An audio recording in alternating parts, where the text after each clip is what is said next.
ఒక్కసారి కొమ్మూరి గోల్డ్ కి కాల్ చేయండి. తాకట్లో ఉన్న మీ బంగారాన్ని విడిపించి మార్కెట్ ప్రైస్ కి వాళ్ళు కొనుక్కుని మిగతా డబ్బులు మీకు ఇచ్చేస్తారు. నమస్కారం అండి. మనందరినీ కూడా ఈ మధ్యకాలంలో కలిచివేసిన వార్త తిరుమల తిరుపతి దేవస్థానంలో జరిగిన అక్రమం గురించి. మనందరం కూడా మన కులదైవంగా భావించి కొలిచే వెంకటేశ్వర స్వామి సన్నిధిలో పనిచేస్తున్న కొంతమంది చిత్తశుద్ధి లోపించటం వల్ల కానివ్వండి, అధిక ధనాన్ని సంపాదించాలనే భావంతో కానివ్వండి, అక్రమానికి కూడా ఒడిగట్టి స్వామివారికి సమర్పించే నివేదనలలో చెడు పదార్థాలని కలిపి స్వామివారికి తినిపించారు. దురదృష్టం ఏమిటంటే ఇవాళ బొంకించి అసలు తప్పే జరగలేదన్నట్టుగా మాట్లాడటం కూడా చాలా శోచనీయం. అదే సమయంలో నేను దురదృష్టవశాత్తు ఒక ఎక్స్పర్ట్గా తిరుమల తిరుపతి దేవస్థానం నన్ను ఆ బాధ్యత అప్పగించింది, నేను ఆ బాధ్యతల్లో విఫలుడనయ్యాను అని ఒక ఎక్స్పర్టు నిన్న పోలీసు వాళ్ళకి స్టేట్మెంట్ ఇచ్చి తను దుర్మార్గంగా సంపాదించిన ధనాన్ని ఆయన పోలీస్ ఏసీబీ వాళ్ళకి అప్పచెప్పాడు. కాబట్టి మనం చూస్తున్నది ఏమిటంటే తప్పు చేసిన వాళ్ళల్లో చిత్తశుద్ధి ఇప్పటికి కూడా రావటం లేదు. అంటే వెంకటేశ్వర స్వామిని మనం ఏ విధంగా మనం అక్రమాన్ని చేసినా కూడా మన మీద శిక్ష పడదు అనే ఒక భావంతో వారు ఆ రకంగా మాట్లాడటం చాలా చాలా బాధాకరం. మనం ఒకసారి పూర్వపరాల్లోకి వెళితే తిరుమల తిరుపతి దేవస్థానం ప్రతిరోజు సుమారు 13,000 కిలోల నుంచి 18,000 కిలోల దాకా నెయ్యి కొనుగోలు చేస్తుంది. మనందరికీ తెలిసిందే, స్వామివారి ప్రసాదం అనగానే మనందరికీ మనస్సులో మెలిగేది శ్రీవారి లడ్డు.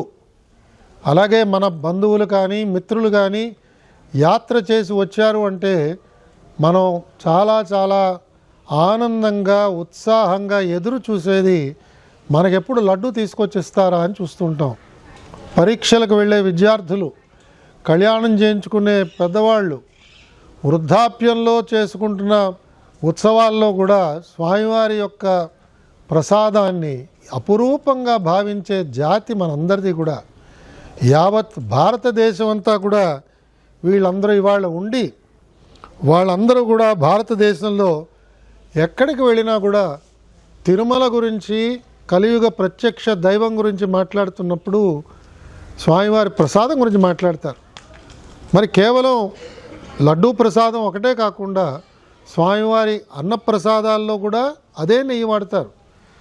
ఉపదేవాలయాల్లో కూడా వాడే నెయ్యి ఈ విధంగానే తిరుమల తిరుపతి దేవస్థానం వాళ్ళు ప్రొక్యూర్ చేసి ఇస్తుంటారు. కొన్ని ప్రాంతాల నుంచి వస్తున్న నెయ్యి మనకి క్వాలిటీ బాగా లేదు, నాణ్యత లేదు అని తెలిసినప్పుడు వాళ్ళకి నోటీసులు ఇచ్చి వాళ్ళని ఆపేయడం విధిగా జరుగుతూ ఉంటుంది.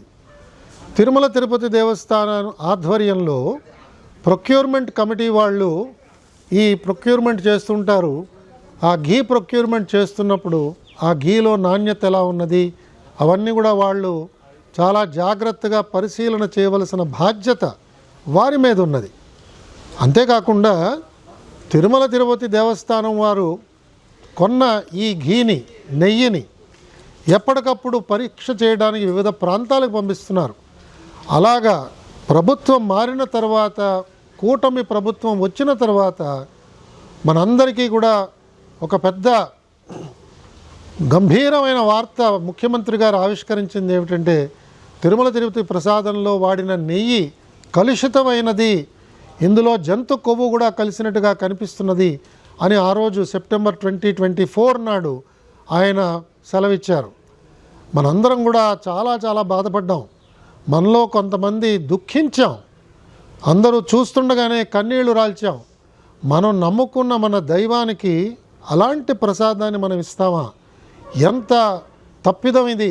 క్షమించరాని తప్పిదం కింద కూడా మనందరం కూడా ఆ రోజు అనుకున్నాం. దాన్ని వెంటనే ప్రభుత్వం చర్యలు తీసుకుని ఎంక్వైరీ చేయడానికి ఒక డిఐజీ స్థాయి అధికారిని వెంటనే ఎంక్వైరీ ఆఫీసర్గా పెట్టి ఎస్ఐటీని ఫామ్ చేసిన తర్వాత ఎవరైతే తప్పు చేసి ఉంటారని మనం అందరం భావిస్తున్నామో వారు సుప్రీంకోర్టుకు వెళ్ళి మేమేం తప్పు చేయలేదని చెప్పి ఆ రోజు బొంకారు.